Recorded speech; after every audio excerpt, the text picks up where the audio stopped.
Meu nome é Feliciano, bem-vindos ao canal A Hora do Além. Se chegaram por uma indicação do YouTube, eu peço para que façam sua inscrição. Se já forem inscritos, muito obrigado.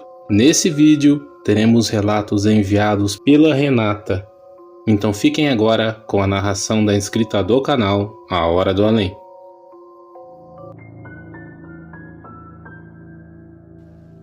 Bom dia, Feliciano. Bom dia aos inscritos do canal. Eu vou contar um relato que aconteceu com um ex-namorado que é policial aqui no estado de São Paulo. Só não vou falar o batalhão porque ele ainda está na ativa. Foi uma coisa que mexeu com todo o batalhão. Ele é de um batalhão de elite aqui de São Paulo. Não preciso dar muitos detalhes. Isso aconteceu mais ou menos uns 10 anos atrás. Eu namorava um sargento da PM. Geralmente à noite ele saía pra ronda, né? Que ele era do noturno, várias viaturas e cada sargento na sua viatura, né? Com seus subordinados. E eles passavam a noite, né? Trabalhando. Certo dia ele ligou pra mim, na verdade era madrugada, acho que era umas 3:30 da manhã, ele ligou pra mim, falando que ele estava no hospital porque ele tinha sido ferido, né? Numa troca de tiros lá com os bandidos, aí não sei onde ele foi. Parece que eles estavam roubando o carro e eles viram e um atirou no outro, uma coisa assim. Mas tinha sido tranquilo, que foi de raspão. Mas tinha atingido um policial que estava internado e atingiu, acho que alguns dos miliantes lá que tinham trocado tiro com eles. Ele estava no hospital, mas ele estava bem. É lógico que eu passei o resto da noite muito preocupada com ele, mas de manhã cedo ele ligou e falou: olha, a gente já está saindo do hospital e eu estou voltando pro batalhão para entregar a viatura e vou para casa, né? Que ele mora ainda, né? Que ele se casou com outra pessoa, mora acho que na Zona Norte e ele trabalhava no centro. Aí eu falei: tá bom, chegando lá você me dá um toque, como é que você tá, né? Ele falou assim: tá bom. Só que eles iam primeiro, ele falou para mim que iria entregar a viatura no batalhão, porque eles vão lá para poder passar o relatório da noite, do ocorrido, todas aquelas coisas que geralmente o policial faz quando acaba a ronda dele. Ele falou que chegou a viatura dele, que é aquelas Blazer, acho, aquelas grandes, né? Que o pessoal falava camburão, né? Mas ninguém usa mais esse termo, né? Mas até hoje, entre algumas pessoas, fala camburão, mas é Blazer. Aí entrou uma viatura, entrou outra e entrou a dele. Na porta desse batalhão deles, tem 2 guaritas que ficam 2 policiais, fazendo a segurança da porta do batalhão. E eles veem panoramicamente tudo, tanto dentro do carro como tudo em volta eles veem, né? Quando entrou a viatura desse meu ex-namorado, um dos policiais que estavam na guarita passou pro rádio, né, para dentro do batalhão, avisando que tinha um miliante, mas eles usam outro termo lá, né, mais pejorativo lá para falar de preso, que tinha uma pessoa, né, dentro do cercadinho lá, né, onde eles põem os presos lá. Quando ele avisou da guarita para dentro do batalhão, foi avisado para todos os policiais que já pegaram a arma em punho. Por quê? Eles deduziram o quê? Que tinha uma pessoa dentro, né, um civil, um preso, dentro da viatura. Mas como ele tinha entrado, ninguém sabia. Aí todo mundo, né, ele falou que eles ficaram em volta da viatura, tudo, gritando sai, sai, sai, sai. E quando eles abriram o capô da viatura, não tinha ninguém. Mas todos os que estavam na guarita, os 2 policiais, mais a viatura de trás, viu também. Ele disse que era um homem moreno, sem camisa, de cabeça para baixo assim, olhando para baixo. Depois ele olhou para trás, olhou para os policiais, foi lá que os policiais deram um toque pro outro que tinha alguém lá dentro. E não pode, né? Em batalhão ninguém fica preso. Quando tem uma prisão, eles levam para delegacia. Mas nesse caso eles acharam como que o cara entrou na viatura sem eles verem? Pode acontecer, né? Vai que a viatura estava aberta e o cara entrou. Mas eles viram que o cara estava cheio de sangue, o rosto. E você imagina um batalhão inteiro com os policiais tudo em arma, com a arma em punho, apontando para a viatura, porque ele não sabe se quem está lá dentro vai atirar ou não, né? Eles têm que ficar armados, né, para se proteger. E quando eles abriram a viatura, não tinha ninguém dentro da viatura. Ninguém. Eles não sabiam o que fazer. Esse meu ex-namorado disse que ele chegou a passar mal, ele falou que perdeu o ar. O rapaz da guarita, os 2 policiais que estavam na guarita, desceram de lá e foram falar com o superior lá do batalhão, lá, o sargento do batalhão, que eles viram sim, os 2 viram e a viatura atrás também viu.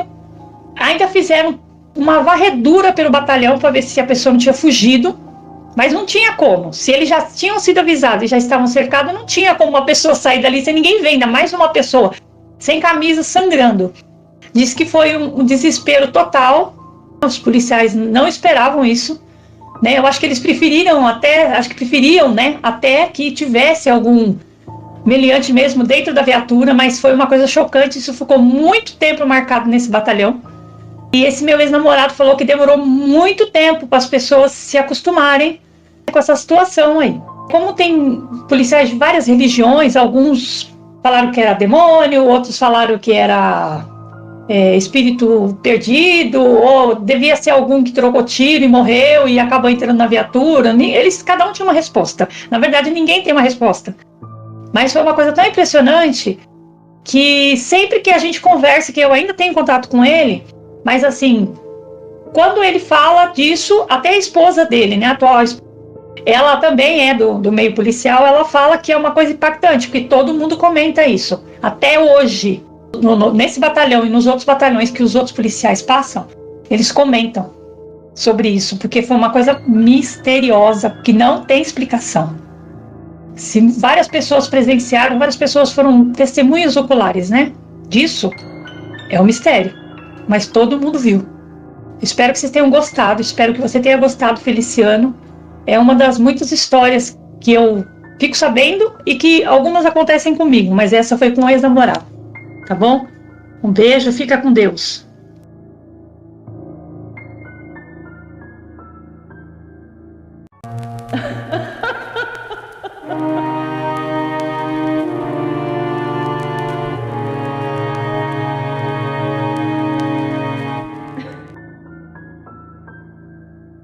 Bom dia, Feliciano. Meu nome é Renata, eu sou moradora aqui do Campo Limpo, na Zona Sul de São Paulo, e eu vou contar um relato de um acontecimento muito impressionante que ocorreu há uns 3 meses atrás, não deu isso. Meu marido trabalha num cemitério particular aqui na Zona Sul, um cemitério famoso, cemitério muito bonito, muito bem cuidado, e ele tem o costume de me avisar quando ele está saindo às 6 horas da tarde, que termina o expediente dele. Ele foi fazer, no cemitério em que ele trabalha, estava tendo uma reforma. Fizeram umas salas novas de velório, muito bonito e tal, e ele queria me mostrar. E ele fez uma chamada de vídeo, faltavam uns 15 minutos para 6 horas da tarde. E ele pegou e foi me mostrando, ligou, fez a videochamada e foi me mostrando os ambientes, foi me mostrando o cemitério, porque eu não conheço o cemitério pessoalmente, eu nunca fui lá, mas só conheço por videochamada. E ele pegou e falou: olha, ele reformou. Ao fundo, eu ouvi vozes de muitas pessoas mesmo, e eu ainda falei para ele, eu falei: vai para fora desse local, porque tá um barulho muito grande aí. Ele fez uma cara meio de paisagem e não entendeu muito, mas saiu do ambiente onde ele estava, só que as vozes continuaram. Eram vozes femininas, masculinas, eram vozes de risada, conversa. Até que ele entrou na sala de velório, uma das salas de velório que tinha sido reformada, e dentro dessa sala ficou impossível conversar com ele, porque eram muitas pessoas discutindo dentro dessa sala, pessoas bravas mesmo, muita raiva, xingando, falando coisas assim muito pesadas. E o que mais me impressionou foi a voz de uma mulher falando para um homem: sair dali, sai daqui, sai daqui e para. Era nítido. Na minha cabeça, eram pessoas que estavam em algum velório mesmo.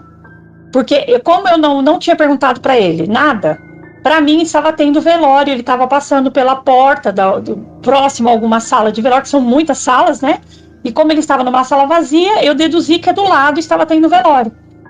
E aquelas vozes, e falando muito nítido, falando: sai daqui, eu não te quero aqui, vai embora. grito, mas gritos, muito grito, grito de raiva, grito de medo. E até que eu falei para ele: Léo, sai daí, porque eu não tô conseguindo te ouvir. O pessoal falando ainda, falei baixo para ele, para as pessoas que estavam ao lado não ouvir. Aí eu falei: tá difícil ouvir você, eu não estou ouvindo você. Ele falou para mim assim: como não? Eu falei assim: esse monte de gente falando com você, eu não estou te ouvindo. Eu falei: vai lá para a sala para administração de novo, que a gente conversa. E ele foi andando, que essa administração é na mesma calçada da sala de velórios. Chegando lá, a mesma coisa, só que lá dentro da administração, o negócio ficou pior. Os gritos, aqueles gritos aterrorizantes, aquelas coisas assim, socorro, pedido de socorro, eu não quero ficar aqui, eu quero sair daqui, outra sai daqui. E eu falei pra ele: tá difícil. Eu falei assim: o pessoal fica brincando. Falei pra ele: Léo, o pessoal fica brincando atrás de você, eu não consigo te ouvir. Eu falei: deixa que quando você chegar em casa a gente conversa, porque as pessoas estão falando aí, estão atrapalhando. Na minha cabeça eram pessoas que estavam em velório, ou eram colegas dele fazendo gracinha, brincando com ele, mexendo, ou conversando entre si. Ele pegou e colocou o celular bem no rosto e falou: mas não tem ninguém aqui, eu estou sozinha aqui desde as 5 horas da tarde. Aí eu falei: como assim? Ele falou: a administração já está fechada, né? Não, a administração a porta está aberta, fecha às 6 horas, mas as salas de velório estão todas fechadas. Aquela que eu te levei, não tem nenhuma sala tendo velório esse horário, acabou. O último foi às 3 horas da tarde. Eu falei: não é possível. Eu falei: não tem nenhum colega teu aí? Ele falou: não tem nenhum colega meu aqui. Eles já saíram todos. Eu sou o último aqui. E o segurança lá na portaria, lá embaixo, longe. Até a lanchonete do cemitério Floricultura já tinha fechado. E ele falou pra mim assim: você tá ouvindo alguém falar? Eu falei: tô ouvindo, ainda estão falando aí atrás de você. Ele olhou pra trás, ele foi com a câmera mostrando pra mim: ó, não tem ninguém, não tem absolutamente ninguém aqui. O cemitério está vazio de funcionários, não tem ninguém, é só eu e o segurança. E ele estava esperando o colega dele que chega no noturno, né, que chegam exatamente mais ou menos os dois às 6 horas, mais ou menos, pra ele poder ir embora, né, e os seguranças da noite. E ele pegou e falou: tem certeza que você tá ouvindo? Eu falei: tô ouvindo, tá atrapalhando, não tô conseguindo te ouvir. Até que de uma hora para outra, silenciou tudo, absolutamente tudo. Aí eu falei: agora ficar em silêncio. Foi só ele começar a falar para mim que o colega dele estava chegando já. Ele falou: olha, o meu colega já tá chegando, eu vou bater o cartão e vou embora, vou me trocar e vou embora. Ficou em silêncio. Quando ele falou que ia se trocar aqui e ir embora, ele foi seguindo com o celular ligado na videochamada. Aí as vozes continuaram. Conforme ele passava pela sala de velórios, as vozes aumentavam. Só parou quando ele chegou no vestiário. No vestiário já não tinha mais. Você não ouvia mais nada. Aquilo me arrepiou, aquilo me deixou assim, né? Mas é cemitério. Cemitério tem muita energia, cemitério tem muitas coisas, né? Então a gente não duvida, né? São pessoas que estão lá, pessoas que desencarnaram, mas não encontraram o seu caminho, ou não aceitaram a própria situação, ainda continuam, de repente são pessoas da mesma família que morreram brigadas e continuam no outro plano brigando. São mistérios, né? Mistérios, mas não tinha absolutamente ninguém, Feliciano, dentro do cemitério, né? Só tinha meu marido de vivo, meu marido e o segurança lá embaixo na portaria, tá? Esse relato me impressionou muito. Ele relatou para os colegas dele no outro dia, todos os colegas não estranharam, porque para eles deve ser uma coisa também que isso pode acontecer sim, que afinal de contas ali é um local de descanso eterno, né? Mas foi muito impressionante. Até hoje, faz uns 3 meses eu fico pensando nisso, tá? Espero que você tenha gostado e as pessoas que ouvirem também, tá? Um grande abraço, Deus abençoe você e parabéns pelo seu canal.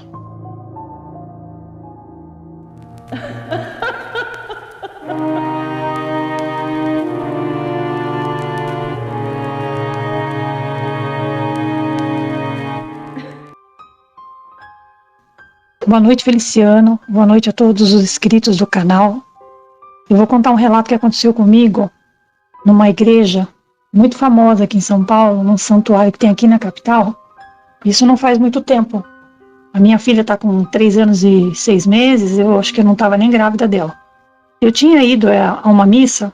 Quando eu cheguei no santuário, estava quase terminando uma missa. Eu peguei e falei: eu vou até o banheiro para não ter que sair no meio da missa, vou até o banheiro e já esperar a outra missa, né? Na sequência. E desci. Os banheiros desse santuário ficam embaixo do santuário. Você desce umas escadarias e fica lá embaixo. Tudo bem, entrei no banheiro, são vários reservados, tinha um vazio. Eu entrei no banheiro e logo que eu estava dentro desse reservado, eu ouvi uma voz de uma mulher e uma criança entrando. A criança falando, vovó, e a mulher falando, espera um pouquinho. Até aí tudo bem, porque normalmente as avós levam os netos no banheiro, principalmente neto pequenininho, né? Isso aí é uma coisa comum. Eu vi por debaixo da divisória dos reservados, entre o meu e esse banheiro que ela estava com a criança, eu vi um pezinho, um par de pezinhos assim com uma conga, aquelas congas que a gente usava muito nos anos 80 para educação física e tudo. Que fofo, pensei comigo, eu falei que fofo, fazia tempo que eu não via criança com conga. Eu lembro que era uma meia, tinha um desenhozinho na meia, uma meia branca com desenho e essa conga azul. Normal, usei o banheiro, tudo. Saí, fui lavar minha mão. Quando eu estava lavando minha mão, que eu estava olhando no espelho, secando meu rosto com papel toalha, eu vi a senhora saindo. Mas como eu estava secando meu rosto, eu não reparei se ela estava lá se o menino estava junto com ela, a criança estava junto. Aí ela pegou e falou assim, hoje tá calor, né? Tá abafado. Eu falei, hoje tá bem abafado. Tá com cara que vai chover. Aquela conversa que a gente sempre puxa, né? Quando tá no banheiro, né? Pra ser social e tal. E ela pegou e lavou as mãos, lavou o rosto. Aí eu olhei assim, eu falei, tinha uma criança com a senhora. Ele tá no reservado? Porque eu vi a mulher falando com a criança. Vi o menino falando, vó. Porque eu tenho medo de criança ficar presa dentro do reservado. Já aconteceu, eu ter que chamar o segurança para vir abrir, porque a criança virou a fechadura do reservado e não conseguia abrir. Ela pegou e falou assim, você viu ele? Normal, ela lavando as mãos, arrumando o cabelo. Eu falei, vi. Eu falei, ele tá lá dentro? Ela falou assim, não.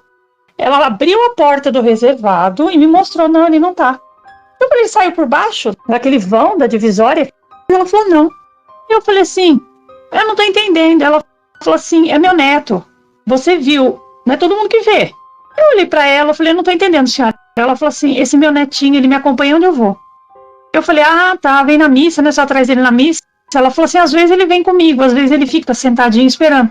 Aí eu falei, senhora, mas tá muito estranho. Eu falei, cadê essa criança? Ela falou assim, não, esse meu neto, ele faleceu em 1982, num acidente de carro.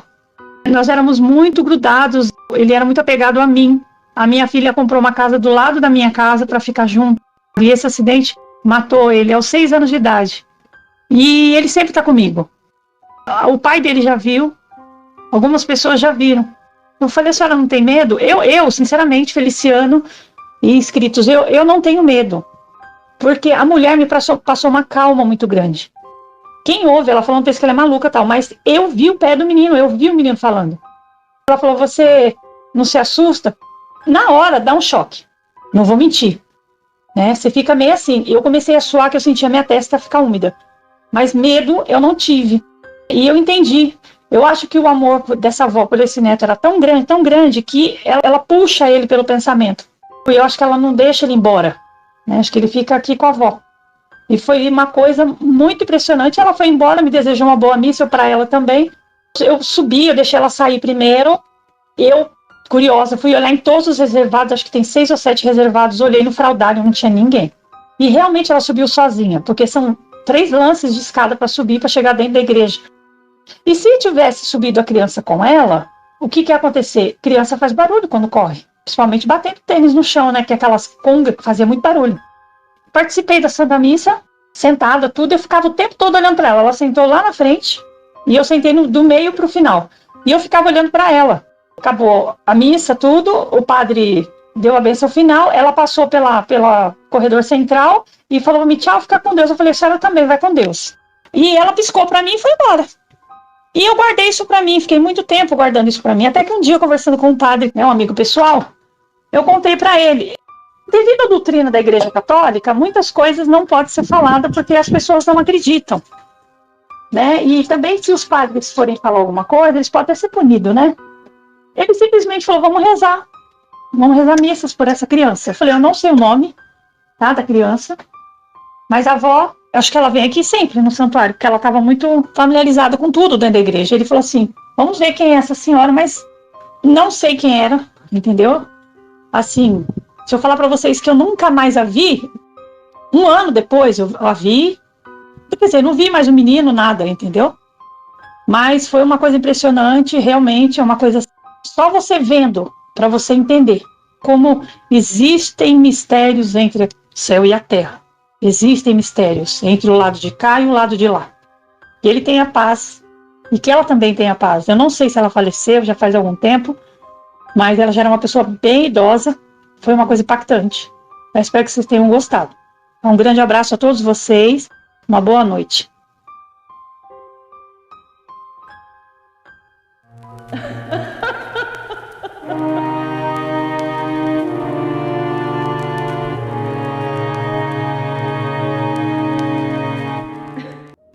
Bom dia, Feliciano. Bom dia a todos os inscritos do canal. Meu nome é Renata, eu vou contar mais um relato. E esse relato aconteceu com um motorista de ônibus que eu trabalhei. Por muito pouco tempo eu trabalhei como cobradora de ônibus aqui em São Paulo, mas eu conheci vários motoristas com várias experiências sobrenaturais. Só que muitos não gostavam de compartilhar, mas esse senhor que eu trabalhei me contou, não vou dizer o nome dele, mas é um senhor que já tinha 40 anos de profissão. Um homem muito religioso, muito sério, eu adorava trabalhar com ele, muito respeitador. Os passageiros adoravam ele. E ele me contou que... Isso ele me contou quando a gente estava recolhendo o carro para a garagem, que a gente tinha feito a última viagem, né, do dia. E as luzes do ônibus, né, do carro, estavam piscando muito lá no fundo. E como eram aqueles ônibus biarticulados, eu tinha a função como cobrador olhar se não tinha nenhum passageiro deitado nos bancos ou debaixo dos bancos. Isso era muito comum. A pessoa deitava debaixo do banco, dormia ou escorregava, ou tinha morador de rua que entrava e dormia no carro, né, no ônibus, e passava desapercebido. Então a função do cobrador é fazer essa vistoria. E eu fui olhar, né, ele falou, dá uma olhada lá no fundo, ver se não tem nenhum passageiro lá. Se não tiver, eu vou desligar as luzes e a gente recolhe o carro com a luz apagada. Eu fui e olhei banco por banco, ele estava com o carro parado, olhei, verifiquei 2 vezes, não tinha ninguém. Só que as luzes começaram a piscar. Depois a luz começou a voltar ao normal, né, alguma coisa que estava na elétrica do carro. E ele começou a me contar que há alguns anos ele fazia a linha Praça da Bandeira, Lago do Socorro. Praça da Bandeira é o centro, aqui no centro de São Paulo, onde fica até o edifício Joelma, que tem um terminal de ônibus Bandeira ali, e o Lago do Socorro é na Zona Sul, no bairro de Santo Amaro. E ele falou que o cobrador dele tinha passado mal, e ele teve que recolher o carro. Na penúltima viagem, a garagem mandou ele recolher o carro. E ele estava fazendo esse caminho de volta, com tudo tranquilo, não tinha passageiro, não tinha ninguém dentro. Quando ele pegou a Avenida Santo Amaro, o sinal do ônibus tocou. Já era aqueles botões, não era mais a cordinha. Ele olhou pelo retrovisor e falou assim, deve estar dando algum curto. E o sinal, de novo, deram o sinal de novo, deram o sinal de novo. Ele parou o carro e foi olhar o que estava acontecendo. De repente, algum passageiro tivesse colocado um lápis ou um pedaço de madeira, alguma coisa. Já aconteceu isso comigo, trabalhando como cobradora. Ou um passageiro pegar um pedacinho de caixa de fósforo e segurar no botão para o botão ficar fazendo barulho. Então ele deduziu que isso tinha acontecido, foi lá, olhou, não tinha nada. Ele pegou e seguiu viagem.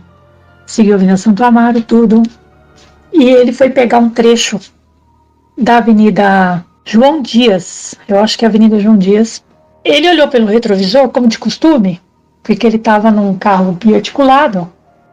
Ele viu que o ônibus estava cheio de passageiros. Ele falou para mim, Renata, eu nunca vi uma coisa assim. Ele olhou de novo pelo retrovisor e falou que tinha muita gente sentada. Muita gente. E a luz do carro começou a piscar de novo, né? O ônibus começou a piscar a luz. Ele pegou e ele falou, não, isso é cansaço, porque eu já estou há mais de 10 horas, isso é cansaço. Ele pegou e foi andando, ele falou que evitou de olhar pelo retrovisor, mas não tem como evitar, porque ele tem sempre que olhar o motorista, olhar o fundo do carro, se está tudo bem, porque como tem aquelas juntas, elas podem dar algum problema, então eles têm que olhar. Ele falou que olhava e tinha gente. Quando ele olhava, tinha gente sentada. E eram pessoas assim que estavam olhando para a janela, como passageiros comuns. Ele pegou e falou, não, tem alguma coisa errada, gente, não é possível. Ele falou que começou a sentir muito medo. Ele olhava pelo retrovisor do ônibus e via a gente sentada lá no fundo. Aí ele pegou e falou que começou a rezar. Conforme ele rezava, dava sinal, como se alguém desse sinal para descer. Aquela luz do parada solicitada ficava piscando. Ele olhava pelo retrovisor, tinha gente segurando na catraca do ônibus. E as pessoas não olhavam para ele, as pessoas olhavam para fora, ou como se estivessem dormindo. Ele falou que nunca sentiu tanto pânico, tanto que ele parou na frente de um comércio. Ele teria que estar seguindo para a garagem, porque é tudo monitorado, né, pelo satélite. E ele parou ali e apertou o botão do pânico que tem nos ônibus. Quando algo acontece fora do comum, né, eles têm que apertar o botão do pânico para avisar a garagem. E aqui em São Paulo, a SP Trans, de que eles estão parando por algum motivo. Ele falou que parou e desceu correndo do carro, correu para dentro desse comércio, estava cheio de gente na porta, algumas pessoas foram socorrer, pensou que ele estava sendo assaltado, ele falou que não, que tinha assombração dentro do ônibus. Algumas pessoas caçoaram, outras levaram a sério, até que um rapaz de uma banca de jornal próximo entrou, e na hora que esse rapaz entrou dentro do ônibus, ele sentiu como se tivesse empurrado ele. E ele caiu aquelas escadinhas e vieram socorrer, ele bateu o braço, machucou o cotovelo, até que esse motorista falou que o rapaz machucou. Ele falou, pelo amor de Deus, tem alguma coisa muito ruim dentro desse ônibus. Ele falou, eu não falei? As pessoas começaram a acreditar, né? Aí ele ligou para a garagem e pediu um reboque, falou que o carro tinha dado pane, só que o motorista não pode sair de perto do carro enquanto o reboque não vem.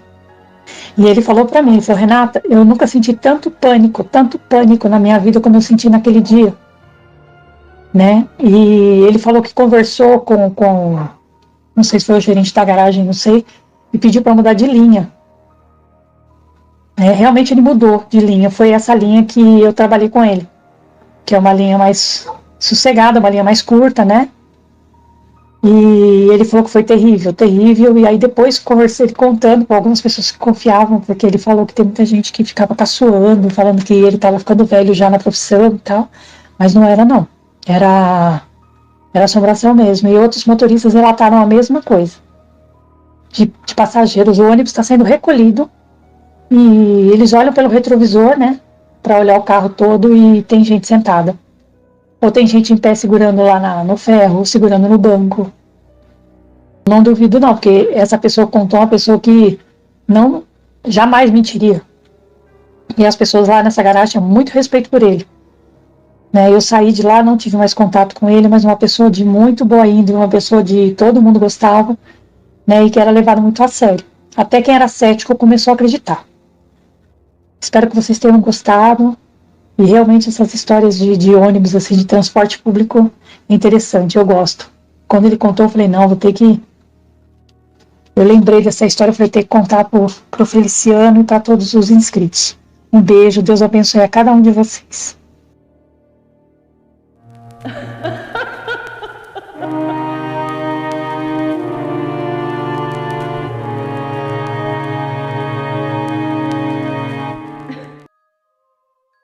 Bom dia, Feliciano. Bom dia aos inscritos do canal. Meu nome é Renata. Eu sou daqui de São Paulo, da capital. Eu vou contar um relato que aconteceu comigo e com a minha mãe. A minha mãe, ela teve um problema de saúde que apareceu de repente. Ela adoeceu, sempre trabalhou tudo, e de repente ela começou a sentir muitas dores na perna, foi internada, infelizmente teve que amputar a perna, né? E a vida seguiu, ela fazendo fisioterapia, todo aquele acompanhamento, né? Que uma pessoa com amputação tem que fazer, né? Reabilitação. Passou um ano, ela foi se adaptando à prótese, tentando levar uma vida normal, porque a minha mãe foi apresentando outros tipos de problema de saúde, coisa que ela não apresentava. Um dia, eu parei de trabalhar para cuidar dela, então a minha vida era minha mãe. Era 24 horas com ela, né? Ela dormia no mesmo quarto comigo, para mim poder cuidar dela, levar ao banheiro, ou pôr uma fralda. Muitas vezes ela dormia de fralda, ou qualquer coisa que ela precisasse, eu estava do lado da cama dela. Um dia eu precisei sair para resolver um problema dela mesmo, avisei para meus irmãos, falei, olha, eu vou precisar sair, vocês cuidem da mãe e eu vou voltar rápido. A minha mãe tinha muita vergonha de ter a fralda trocada ou ser levada ao banheiro, tanto pelo meu pai, próprio marido dela, ela tinha vergonha, e os meus irmãos.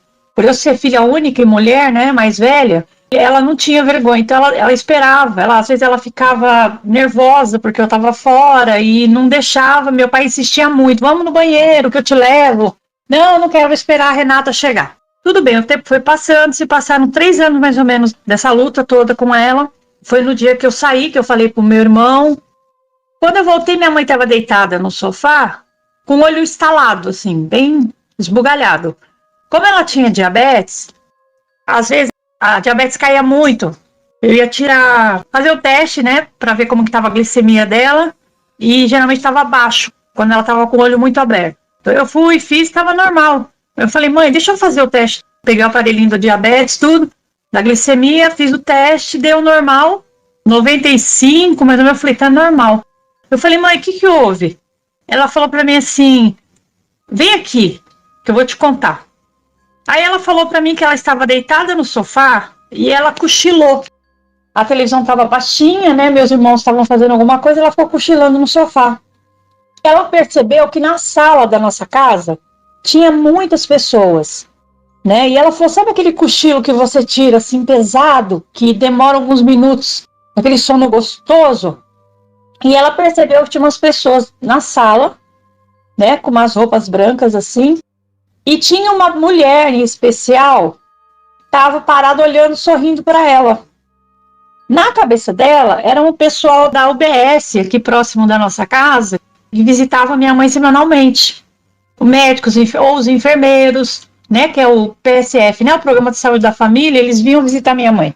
Então, para ela, na cabeça dela, entre o sono e tá dormindo e tá acordada, ela imaginou que seria o pessoal do posto. E ela falou assim, como eles vêm aqui geralmente para tirar o destro, para fazer a glicemia, para tirar a pressão, essas coisas. Só que as pessoas ficavam paradas olhando para ela. E tinha uma pessoa na porta da sala que ficava entre a porta, entre a saída e a entrada. Aí minha mãe disse que ela não sabia dizer se era sonho ou realidade. Ela falou para a pessoa, sai da porta, entra. A pessoa sorriu para ela, deu com a mão e ficou pro lado de fora. Ela falou que tinha em torno de umas 5, 6 pessoas dentro da sala. E ela falou que o que estranhou muito é que a gente tinha, que essa cachorra também já morreu, uma pastora belga, alemã, né? Aquela pastora alemã, né? Grandona, bem grandona. E a cachorra latia, ela tinha muito ciúme da minha mãe, essa cachorra. Então, qualquer pessoa que aproximasse, ela não deixava, pessoa estranha. Ela deitava embaixo do sofá, assim, perto da minha mãe, para ninguém encostar nela. Se fosse a gente de casa, tudo bem, mas gente de fora tinha que prender ela. Ela não deixava encostar na minha mãe. E essas pessoas brincavam com ela, e ela balançava o rabo. Minha mãe falou, Renata, eu via, a cachorra chamava-se Puma. Eu via a Puma brincando com as pessoas. Todo mundo passava a mão nela, ela brincava, colocava a barriga para cima, coisa que ela não fazia com estranho de jeito nenhum. Ela sempre estava em alerta. E ela pegou e falou, deve ser alguém muito conhecido do posto, deve ver que é a médica. E o sono, ela falou que estava entre estar acordada e dormindo, né? Ela via a cachorra brincando tudo, ela fazendo aquele granido de cachorra. Aí ela pegou e falou assim para a mulher, quem é você? Para essa mulher que estava bem perto dela. Tinha umas pessoas tipo fazendo um círculo, e essa mulher em especial estava com a mão posta sobre a minha mãe. Colocou a mão assim, pôs a mão sobre a minha mãe deitada. Eles estavam todos de branco, as pessoas assim com uma feição calma. Ela pegou e falou para minha mãe assim, calma, mas um sorriso. Minha mãe falou, uma mulher muito calma. Ela impôs a mão e eu dormi de vez. Aí eu dormi. Aí ela falou assim, Renata, pergunta para os seus irmãos se alguém do posto veio. Aí eu chamei meus irmãos, eles falaram que não. Ele falou, não veio ninguém do posto aqui. Aí eu falei, tem certeza? Tenho. Minha mãe falou, que estranho, que sonho estranho.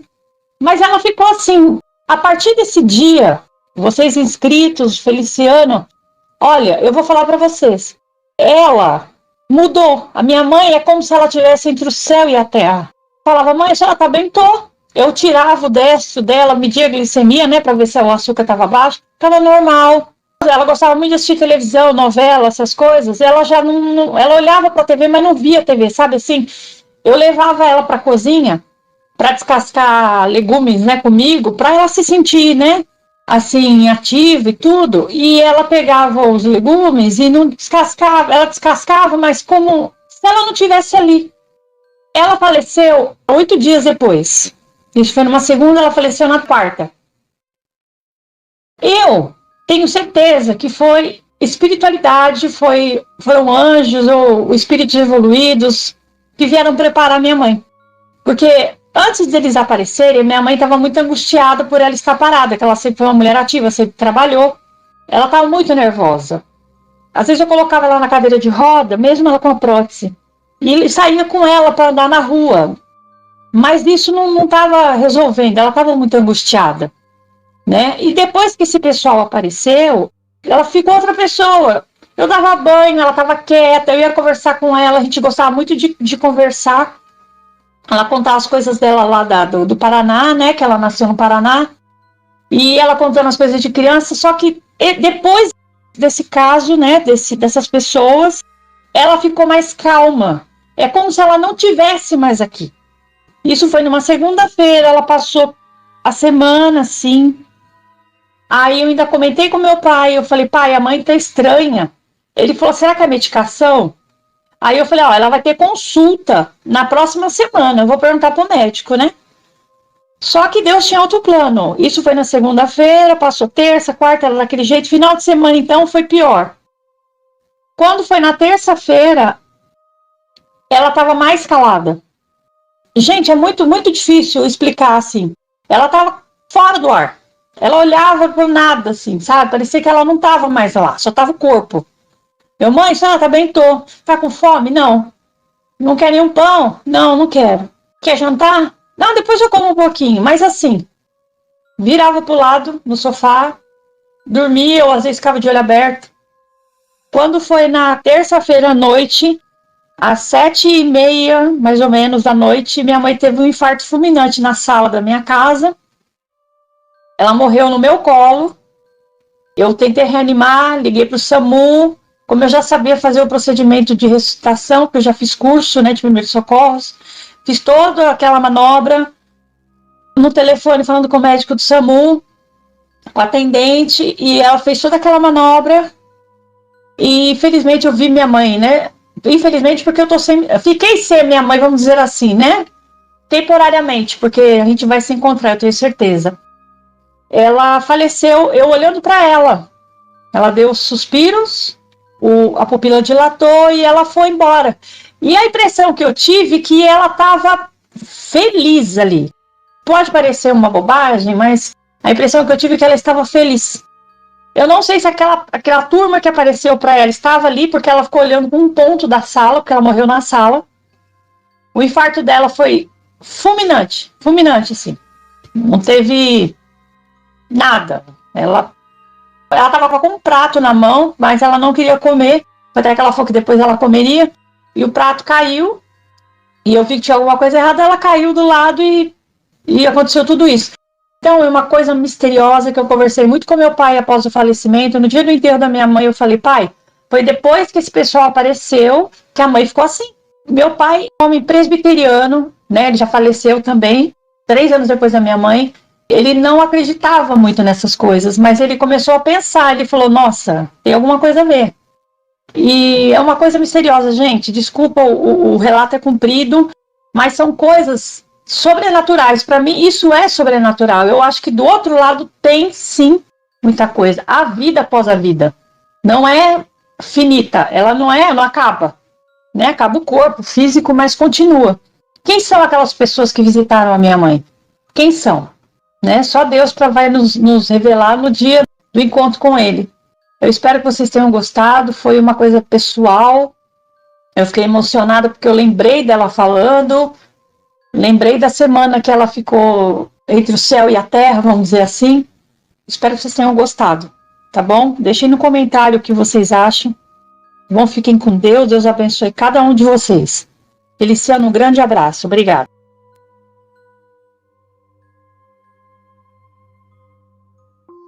Muito obrigado, Renata. por ter compartilhado seus relatos nesse vídeo.